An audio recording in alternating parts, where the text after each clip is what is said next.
மோந்தா புயலுக்கு பிறகு சென்னை மற்றும் அதை சுற்றியிருக்கும் மாவட்டங்களில் இன்று மாலை முதல் திடீரென மிதமான மழை கொட்டியது. குறிப்பாக சென்னை புறநகர் பகுதிகளான தாம்பரம், சானிட்டோரியம், குரோம்பேட்டை, பெருங்களத்தூர், முடிச்சூர், வண்டலூர் பகுதிகளில் பரவலாக மழை பெய்தது. திடீர் மழை காரணமாக பிரதான ரோடுகளில் ஆங்காங்கே டிராஃபிக் ஜாம் ஏற்பட்டது. குறிப்பாக பெருங்களத்தூர் பகுதியில் கடும் நெரிசல் ஏற்பட்டது. கிட்டத்தட்ட 3 கிலோமீட்டர் தூரத்துக்கு வாகனங்கள் அணிவகுத்து நின்றன.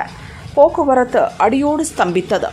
ஊர்ந்தபடி செல்ல வேண்டியிருந்ததால் வாகன ஓட்டிகள் கடும் அவதியடைந்தனர்.